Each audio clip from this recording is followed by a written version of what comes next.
They say money can't buy love, but I learned it can definitely buy respect, or at least the illusion of it. I'm Margaret Whitfield, born in 1957 in Charleston, South Carolina.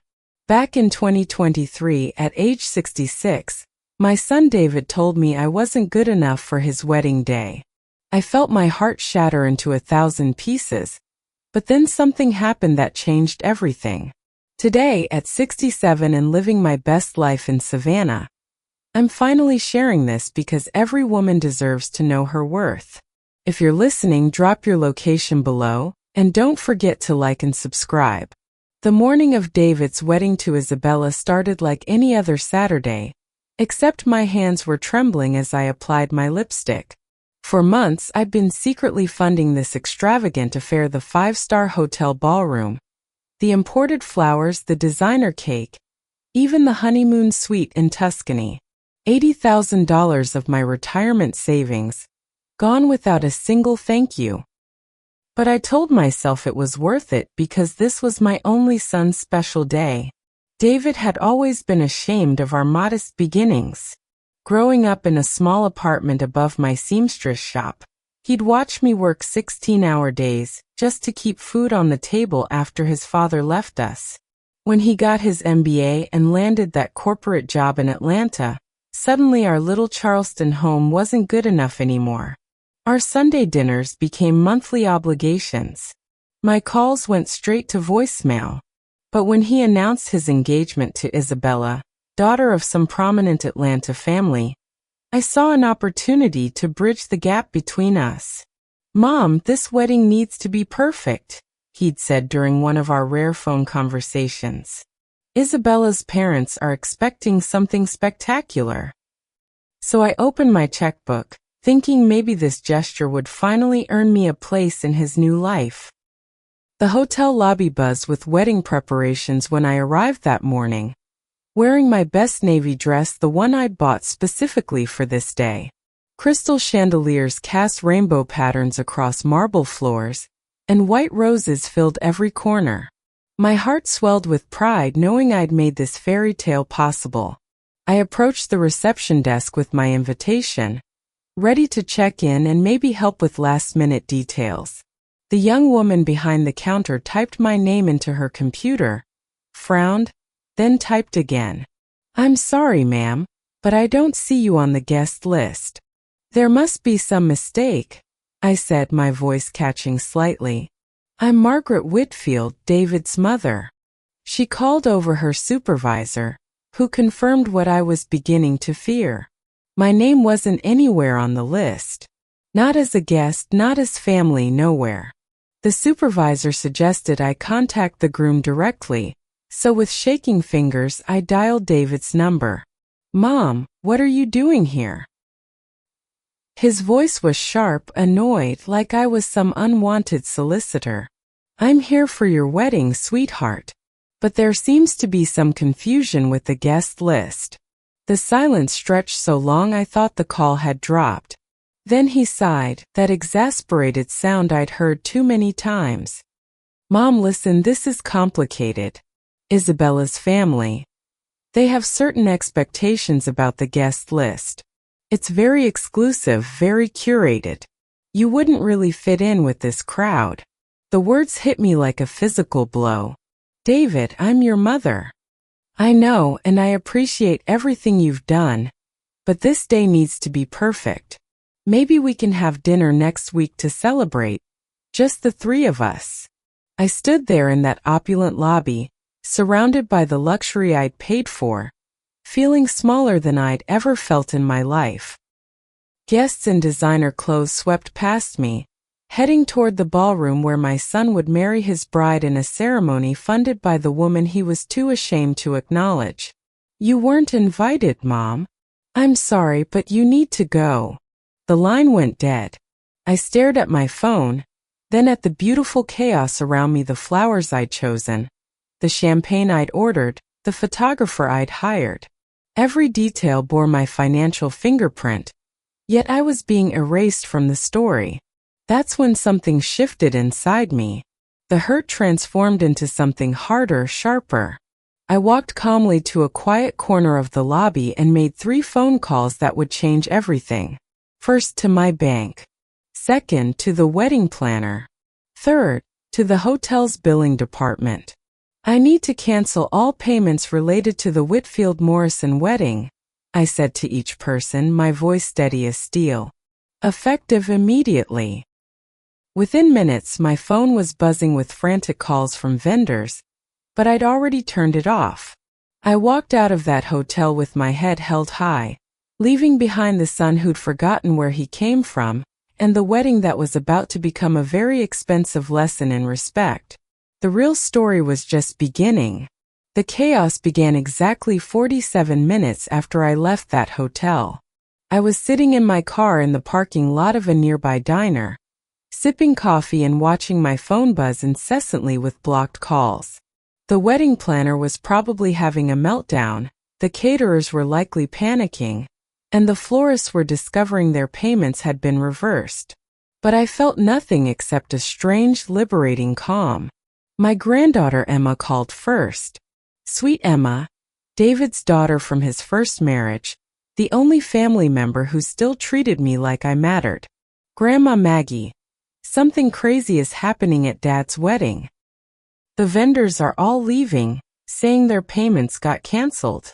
The cake people just wheeled out this massive 5-tier cake, and Isabella's mom is screaming at the wedding planner. What's going on? I took a slow sip of my coffee. Oh my, that does sound chaotic, sweetheart. The photographer packed up his equipment and left. Dad's running around in his tuxedo trying to figure out what happened. Isabella's crying, and her father is on the phone with lawyers. Grandma, this is insane. 20 minutes later, Emma called again, her voice filled with shock. Grandma, the wedding planner just told everyone that Margaret Whitfield canceled all the payments. That's you. Did you really do this? Yes, Emma. I did. But why? Dad said you couldn't make it because you were sick. The lie stung, but it didn't surprise me. Your father told me I wasn't invited because I wouldn't fit in with his new crowd. So I decided if I wasn't good enough to attend the wedding, my money wasn't good enough to pay for it either. Emma was quiet for a long moment. Then she whispered, "Oh, Grandma, I'm so sorry. I had no idea." It's not your fault, sweetheart. But I want you to know something important. I've transferred all that money, every penny I would have spent on this wedding, into a trust fund for your college education. $80,000, Emma. Use it to build the life you want, not the life someone else thinks you should have. I could hear her crying softly. Grandma, I love you so much. I love you too, baby girl. More than you'll ever know. The next morning, David showed up at my house like a hurricane in a wrinkled tuxedo. He'd been pounding on my door for 10 minutes before I finally opened it, and his face was a mask of rage I'd never seen before.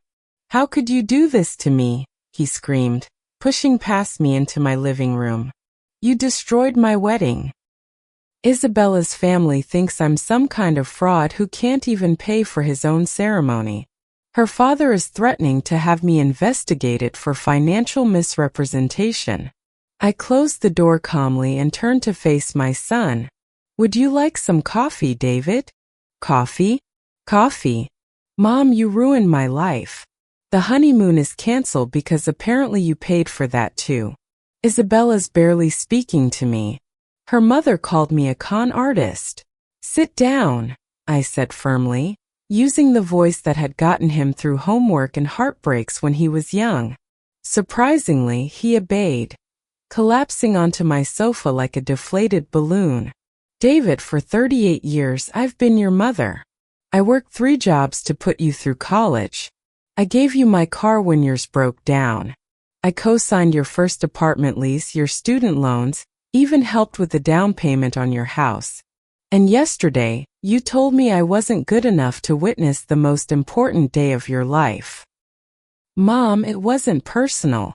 It was completely personal. My voice cracked with emotion I'd been holding back for months. You took my money but rejected my presence.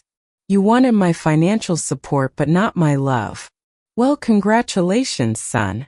You can't have one without the other. He stared at me, and for a moment, I saw the little boy who used to crawl into my bed during thunderstorms. Mom, please. Just put the money back. We can fix this. The money is gone, David. It's in Emma's trust fund, where it will actually be appreciated. His face went white. You gave my wedding money to Emma? I gave my money to someone who loves me unconditionally. Someone who calls me just to chat, who remembers my birthday, who doesn't treat me like an embarrassment. David stood up, his hands clenched into fists. You're a bitter, vindictive old woman. No wonder Dad left you. The words hung in the air like poison, and I felt something inside me finally break free. Get out of my house, David. And don't come back until you remember how to be my son instead of my customer. He stormed out, slamming the door so hard my china cabinet rattled. I stood there for a moment, then walked to my kitchen window and watched him speed away in his BMW, the one I'd helped him buy 3 years ago. That afternoon I called a realtor. Within 2 months, I'd sold my Charleston house and moved to a charming cottage in Savannah's historic district. I enrolled in art classes, joined a book club, and started volunteering at the local animal shelter. For the first time in decades, I was living for myself. Emma visited me every few weeks, using her trust fund to study architecture at Savannah College of Art and Design. David's marriage limped along for 8 months before Isabella filed for divorce, citing financial deception and family dysfunction. He tried calling me once, but I let it go to voicemail. 6 months after the wedding that never was, I boarded a cruise ship bound for the Caribbean, wearing a flowing sundress and a smile that felt genuine for the first time in years. As the ship pulled away from port, I raised a glass of champagne to the setting sun and toasted the woman I'd finally become, someone who knew her worth and wasn't afraid to demand it. Sometimes the greatest gift you can give yourself is the courage to walk away from people who don't value you, even when they share your DNA. I learned that love without respect is just manipulation, and money without appreciation is just exploitation. If this story resonates with you, please like this video and subscribe for more real-life stories. Share it with anyone who needs to remember their worth, and comment below about a time you had to choose yourself over someone else's expectations. Remember, you teach people how to treat you, make sure you're teaching the right lesson. Moral lesson. Sometimes walking away from toxic family teaches the most profound lesson. Your worth isn't negotiable, and self-respect blooms beautifully when you finally choose yourself over their conditional love.